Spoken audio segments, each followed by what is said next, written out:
Në seancën e parë plenare të samitit Komuniteti Politik Evropian, diskutimet e udhëheqësve politik u fokusuan tek siguria, e parë në dy shtylla, përfundimi i luftës në Ukrainë dhe forcimi i kapaciteteve të mbrojtjes kolektive të Evropës.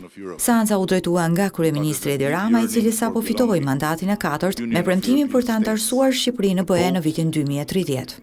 Your arrival follows an election campaign. Në fakt, mbërritja juaj vijon një fushat zgjedhore ku Europa ka qenë më e pranishme se kur, dhe jo si një çështje që krijon ndasi, por si një deklarate përbashkët, jo si një grup apo grumbull detyra shtëpie, por si një fat bashkëndar.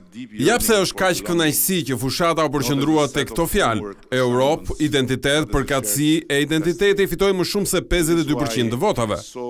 Kryeministri Edi Rama në nisje të këtij samiti theksoi se ka ardhur momenti kur Evropa duhet të ndryshojë. When Donald Trump says that God saved him from the bullet.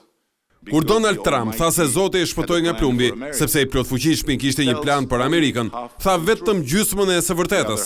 Gjysma tjetër është se Zoti kishte një plan edhe për Europën, e nuk mund të ishte më e qartë se sa kaq.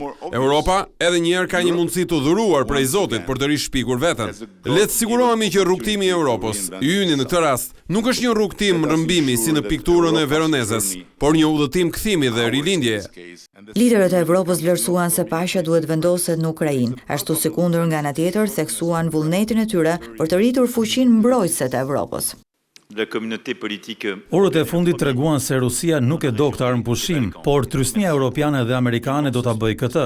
Rusia duhet i kthehet diskutimeve që u mbajtën në 2022-shin. Kjo do të thotë që duhet të këmbëngulim në mënyrë që të sigurojmë një paqe të qëndrueshme në Ukrainë. Pika e parë është që nuk duhet të ketë pikë dyshimi që ne jemi të angazhuar të japim mbështetje për Ukrainën. Pika e dytë, në lidhje me SBA, vendimi është mirënjohës Amerikës për atë që ata bën për ne pas luftës së dytë botërore. Ne duhet të bëjmë çdo përpjekje që amerikanët të jenë në krahun ton. Ne nuk mund t'i zëvendësojmë amerikanët dhe atë që ata bëjnë për ne në Europë. Rusia po tërheq këmbët zvarr dhe poluan lojra, ndërkohë që Ukraina ka dëshmuar se është pale e paqes dhe udhëheqjes.